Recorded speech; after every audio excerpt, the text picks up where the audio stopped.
Hello there, my name is Josefien and I'll be performing the role of Ester in Lidarti's oratorio. And I'm very excited to be practicing this piece and to perform it for you on March 1st. I'm currently at our harpsichord practicing this lovely music. And I thought I'd talk a little bit about the vocal challenges specifically for this piece. The role of Esther really goes through a big change. It's a big character development, you could say. She starts out as sort of a young and innocent woman, although she has a very independent sort of mind. For example, there's an aria in the beginning of the oratorio where she talks about all these vain things of the world. They just do not mean anything to me. I have higher values. So she's a very independent thinker, and I think she has a little bit of an edge to her voice. So it's a young voice, but with a little bit of an edgy sound. So I'm trying to put that in.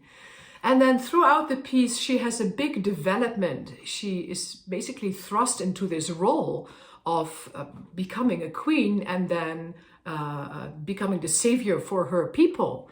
So there's a big change in her character, and I will try to make that heard in her voice. So in the beginning, I'll go a little bit lighter in singing, a little bit more luminous, and towards the end, I'll try to put in a little bit more power.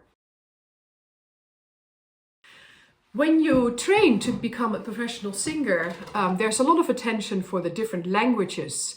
So we singers often sing in Italian, in Latin, in French, German, sometimes in Dutch, which is my native language. I'm from the Netherlands. But Hebrew is not part of the standard education for singers. And of course, this piece is the first piece, first oratorio in Hebrew. So I had to get a coach who will really teach me the specific pronunciation, and I can figure out like what each word individually means. But really, to understand this language and to feel it, I have to live with it a little bit. I cannot just have a general gist of a piece or of a movement and then go with that. I really want to feel every phrase, the accents of every phrase, what every word means. And specifically the music that was composed by Lidarti in his time, the vocal music was just very text sensitive. There are a lot of recitatives, so the recitatives are like sung, spoken music. You could say something like, today is a lovely day. Now, if I would not know that language, I would go, today is a lovely day. It wouldn't make any sense. So I need to know that the language is, today is a lovely day. Today is a lovely day. Well, that's a very simple example, but basically that's what you do when you sing a recitative in an oratorio like Lidarti's. You really want to know exactly what each word means, what the emphasis is, what the message is, to choose how you will shape the phrase. As far as the Hebrew goes, at least being from the Netherlands, I grew up with speaking the ch sound. The Dutch word for canal is gracht, gracht. So I'm very comfortable pronouncing all those ch sounds. There will be a little bit of embellishment going on in Lidarti's piece. Now, of course, this has to align with the emotional message. It cannot just be like random notes that you add. If it's sad, you add other kind of embellishments than when it's happy or when it's angry. So that's a whole art form out there, the art of ornamentation for singers, that I'll use a little bit in this piece as well. I would also say that throughout the piece, as Esther's character transitions from innocence to leadership, you could say, her lines kind of reflect that change in her confidence and her courage. In the beginning, I feel her melodies are just a little bit more simpler, a little bit more restrained, perhaps, sort of portraying her naivete. And as she gains more confidence and courage and purpose, I feel the melodies become a little bit more expansive and complex, and it just allows for greater emotional expression. In general, I would say that The slower tempos in this piece are more during moments of reflection or doubt, whereas the quicker tempos have more a sense of urgency and action. And vocally, the sound will be a little bit edgier in those moments as well. I get often asked, like, how do you start practicing a piece? Like, what is the process of getting this piece into your system? So for me, it's usually first I'm going to look at the story. Like, what is the story? What is the character? What are the other characters in the story? How do they interact? And I won't talk to you about the story. There's someone else who will do that for you.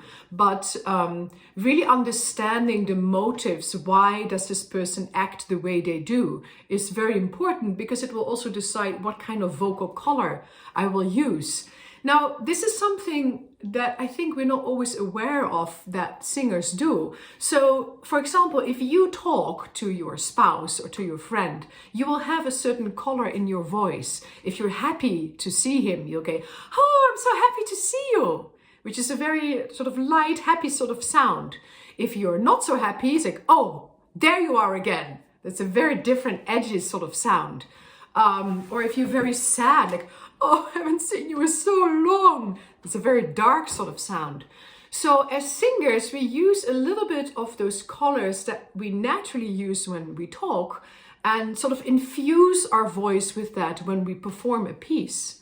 So that way, every aria and every recitative gets its own specific vocal color, which really helps with getting the feeling through in the music.